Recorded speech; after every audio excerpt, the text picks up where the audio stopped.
Market ko, siyempre matagal-tagal na tayo na hindi nakapag-vlog sa SEO, sa market, sa Facebook, sa Google. Sa Facebook, meron na namang bago sa Facebook, sa pages.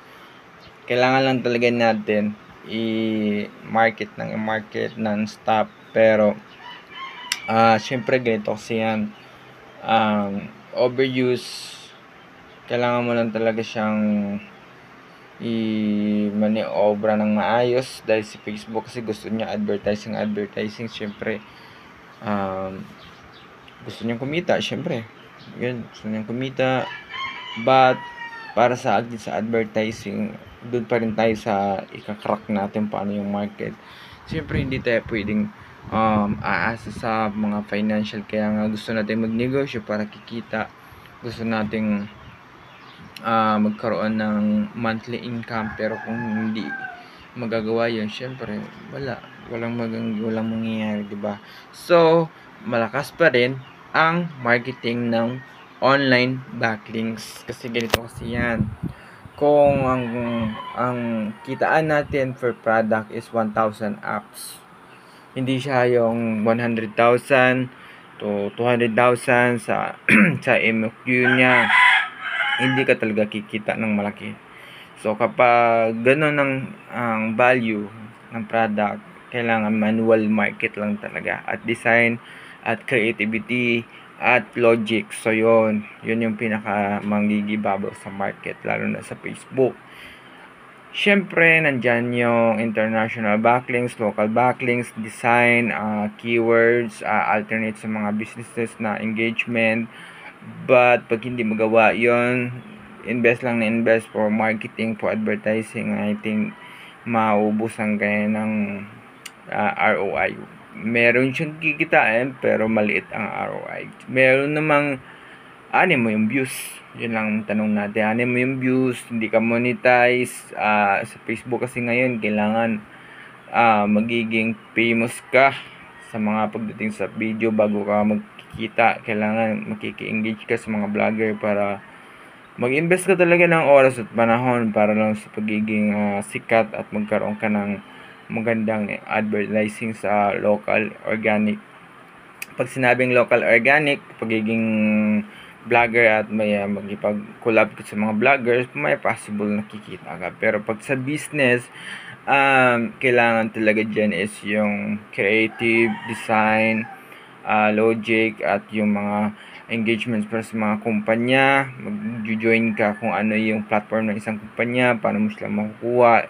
First of all, makukuha mo ba yung kumpanya operation, makukuha mo ba yung employee ng kumpanya na yon, yung mga kamag-anak na employee na yon. So sobrang lawak yung expectation sa market. So kailangan magawa mo ng maayos yon, categorize. I mean, para sa mga prof dyan na nagtuturo na entrepreneur, so kailangan kasi malawakan talaga yung experience sa market, not things na meron kang degree or diploma and then you gonna be a pro sa pagiging teacher. Hindi ganun, useless lang, kawawa mga bata na tinuturuan. So hindi kasi ganun kabilis yung takbo ng panahon. At isa pa, sa market, kahit saan ka magpunta, kailangan mo makuha yung tamang formula.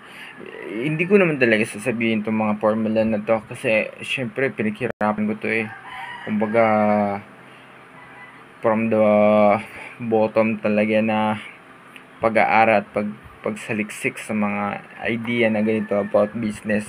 So kailangan mo lang talaga is syempre i-share ko na bakit ko gusto i-share. Syempre gusto ko na matuto kayo about knowledge sa business. Hindi ako pwedeng mag-podcast na may bayad for membership. So gusto ko lang i-share yon. Gusto ko lang din iparating din sa mga empleyado at mga boss ng mga company na ganun lang pala yung strategy. Kaya nga na-build ko si Web Kingston. Na-build ko lahat yung ganyang idea kasi nga one of the kind. Every day, weekly, monthly, innovation. Kasi nga syempre Facebook, may advertisement. TikTok, may advertisement. Google, may advertisement. Although nakakatulong yung advertisement, pero syempre, hindi na healthy kung masyado ka ng aggressive. Parang sugal yan eh. Pag nasa loob ka ng casino, okay yun, effective, 500 pababa. Pero sobra ka ng aggressive dahil malaki yung return, malaki yung pinanalo sa'yo. Syempre ano yan eh, kumbaga, papanalunin ka ng magandang number sa una. Pero pag gigil na gigil ka na, boom, bigla ka ng titirik sa dismaya. Kasi syempre hindi mo na naibalik yung investment. Pero what if i-revise mo? What if bigyan mo ng twist ang isang activity? Bigyan mo ng twist ang isang market. Doon mo makikita kung gaano kabilis yung market. Siyempre, mapapansin nyo sa akin, paano ko ginawa, paano ko iniisa, paano ko hinihimay. For all market, bawat company hinahandle ko, 8 Facebook page yan. Meron nun silang design, o ako mag-design, ako mag-post, ako mag-backlinks, ako mag-ooperate lahat. Ako mag-ooperate. Pero, kailangan talaga na mahabang pasensya, mahabang oras, mahabang pagiging matatag sa market. Kasi nga, hindi basta-basta na mag-post ka lang, hindi basta-basta mag-layout ka lang, mag-backlinks ka lang, hindi basta-basta sa ganun. Kailangan mo talaga saan mo siya ilalanding. Ibig sabihin, kung may airplane maglalanding sa Pilipinas, saan sa part ng Pilipinas, ganun lang. So sobrang liit kung iisipin, sobrang dali kung iisipin, pero minsan naubusan tayo ng oras dahil sa mga bagay-bagay sa buong araw, sa mga dami ng gagawin, responsibility sa gusto mo. Kung may habit kang mag-jogging, mag-gym, mag-basketball, o mag-alaga ng mga hayop, sa wife mo, sa family mo, sa friends mo, aagawin yung mga oras na yon.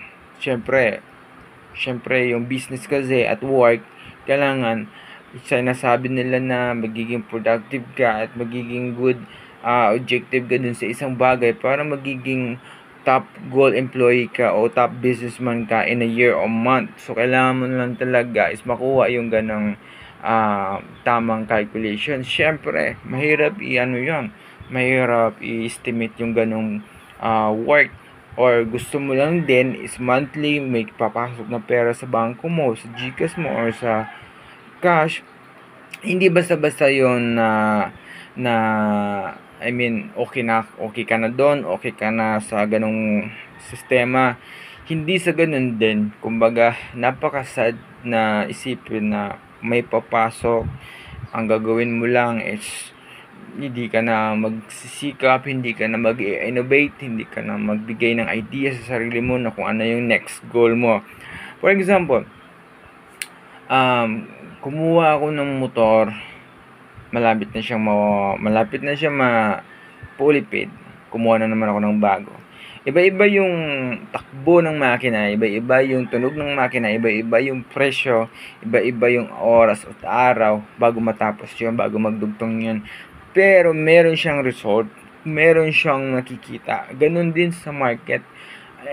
Sobrang lalim ng market. Sobrang hirap isipin na what is market, what is people na magkaka-interest sa product mo. Siyempre, ganito yan. Kahit anong product, kaya kong pasukan yan. But yearly needs ng mga tao. Kunwari, sa ngayon, medyo nag-innovate na talaga ako. Kumbaga, papunta na talaga ako sa pagiging expert. But I'm not to say na hindi ako expert. I'm not to say na over-expert na ako. Gusto ko dun lang sa innovative. Kasi nga, may nabasa kasi akong libro na non-stop sa pag-aaral ng isang bagay kung paano mo magawa yun. Paano magiging isang successful. Huwag mong tigilan yun hanggang makuha mo. Siyempre, sabi nga nila, magiging successful ka kung gusto mo. Pero kung hindi ka maging successful, dahil siyempre hindi mo ginusto. Una sa lahat, napaka-beginner lahat yung positive thought at positive life na words na una sa lahat, maging positive ka sa sasabihin mo. Maging positive ka sa sarili mo, maging positive ka sa gagawin mo, at iwasan mo yung negative. Kasi nga, kung magkamali ka, huwag mong isipin na mali ka agad. Isipin mo na, ay, mali ako, kailangan ko mag-sorry, kailangan kong mas igihan pa yung pagtatrabaho. Kasi nga, ang gusto ng mga CEO, ang gusto ng mga tao na legendary sa ganitong business ay yung magiging aggressive ka, magiging gustong-gusto mo makatulong sa sarili mo, sa pamilya mo, sa work mo, basta ganong mindset. Yun ang pinaka-the best. Walang yung education background, experience, ano na lang yun, kumbaga toppings na lang yung sa cake, kumbaga ganun yun. Pero kung iisipin mo na magdi-decide ka sa sarili mo na magdidepende ka na sa mga leader sa'yo, sa family mo, sa nakakatanda, sa mga, huwag kang magdepende sa iba, sa idea ng iba. Magdepende ka sa alam mo na mas i-upgrade mo yung idea nila. Kasi ganito kasi yan eh. Kung gusto mo makilala ka, kung gusto mo maging successful, expect mo na yan. May doubt talaga, may down talaga, meron talagang pain, pwede kang maging malungkot, pwede kang iiyak, but wait, kung merong ganung positive life na mararanasan mo, meron ding happiness life. Pagsabihan ka, wow, paano mo nagawa yun? Wow, paano ko nagawa yun? Ma-overwhelm ka. Yung parang yung kaluluwa mo, kung na-experience nyo to, kung na-experience nyo lang, parang kayong lumulutang sa hangin. Wow. Sabihin natin over positive na yon, pero syempre, no one makagawa ng ganung bagay kundi ikaw lang. Yun. Walang ibang makakaramdam kundi ikaw lang. Yun yung pinaka-the best sa lahat na gusto kong maramdaman month to month, week to week, day by day. Pero I'm not to say na mararanasan ko yun araw-araw. Kasi nga, serious life eh. Seryoso sa work, seryoso sa market, seryoso sa lahat ng bagay. So, yun yung pinaka-the best na may experience mo sa buong araw. Kasi nga, kung ang lifestyle ko magstay sa basketball, magstay sa mga kaibigan, magstay sa sarili ko being young, and syempre nandyan yung aasa ka sa magulang, lumang istorya na yan. Kailangan mo talaga gumawa ng paraan na makatulong sa sarili mo muna bago ka tumulong sa iba. Sarili mo muna. Kasi ganito kasi yan, kung hindi mo tutulungan sarili mo, manghingi ka sa magulang mo or sa kapatid mo or sa kaibigan mo, trust me, masasaktan ka talaga. In return of words na paprangkahin ka. Kaya nga minsan akala mo okay lang, akala mo kailangan mo i-revise na ganitong words na ay kaibigan kita, family kita, wala kayong consideration, wala kayong pakiramdam na kadugo, ganyan. Well, ganong words is nonsense na yon. In reality of material things na needs mo or gusto mo, kailangan mo talagang magsumikap, kailangan mo talaga abutin yun by your own sabihin natin positive go. Yun yung pinagpawisan mo yung bagay na yun. Kaya pero kung alam mo kukunin yung mga bagay-bagay na yun, for example, paano mo kunin ang blue na papel sa tamang paraan na gamit yung skills mo, doon mo malalaman na lahat ng bagay na kukuha mo pag nawala, parang wala ka nalang pakialam nun. Yung parang makukuha ko din yan, gusto ko mas sigit pa doon, yung ganun. Pero kung mamahalin mo yung mga bagay na nakukuha mo, pag nawala, galit ka. Napakababaw mo nun.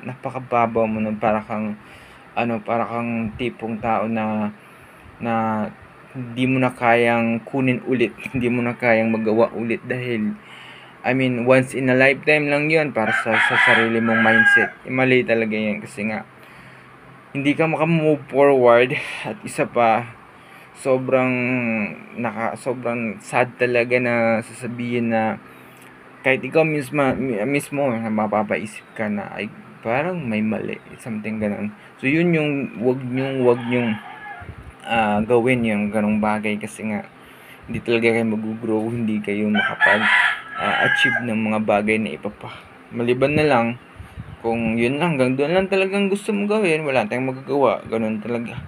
So parang ganun sa market, kailangan talaga patient.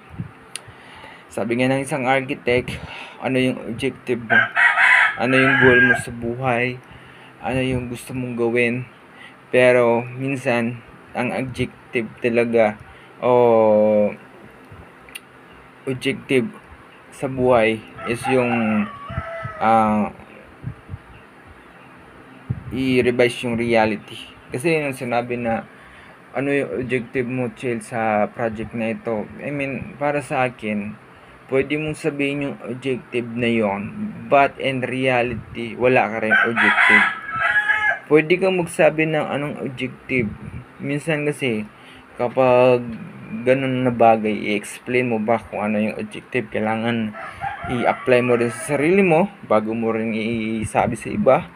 So, para sa akin, nagpapasalamat ako dahil narinig ko yung objective na yun, not objective, na kung ano ba talaga yung pinaka-object sa ganun parang. Pero syempre nakaka-awkward at nakaka-blanco. Kasi ba't kailangan mo pang point to point na English words, hindi naman kailangan na gawin yan kasi nandito naman din sa Pilipinas. What if yung mga tao hindi nakapag-aral, hindi nakaintindi ng English or English na malalim, syempre nakaka-down yun. Syempre parang masyado naman tong mayabang. So kailangan sabihin mo na lang kung ano ba yung punto, kung ano yung punto at ano yung mangyayari. So yun, pinakamadali na lang na terms para magkaintindihan kayo kung ano yung gustong gawin ng isang tao. Hindi na yung objective na yan kasi nakakamanas yun para sa iba. Kaya nga tinatagalog ko na lang para mas mabilis experience, mas mabilis. Magsuot lang kayo ng magandang dress. Ano yung para sa lalaki naman, nandyan yung semi-black shoes na GB shoes, jeans, coat, t-shirt na black o t-shirt na white, magandang gupit, malinis ka, magpabango ka, maglakad ka, may pagkamay ka sa mga businessman, magbigay ka ng halimbawa kung ano yung proposal mo, kung ano yung say to say. Kasi nga sabi nga nila, magsabi ka kung anong value, magsabi ka kung ano yung magiging value na idea mo, kung ano yung idea value mo. Kung wala kang ganun, walang conversation.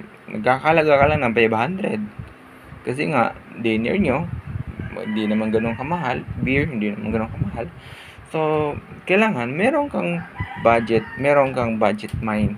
Ibig sabihin natin yung budget mind, direct na lang yun na kung ano ba talaga yung halaga ng idea mo para mabigyan ng budget, para mabigyan ng halaga. So, sa lahat ng nakakausap ko ng mga negosyante, ng mga big time na negosyante, sila yung mga tao na nagsishare talaga ng idea at hindi ko nakakalimutan yung sinishare nila. So, nagdedepende ako kung ano yung magandang gamitin na idea. Yun.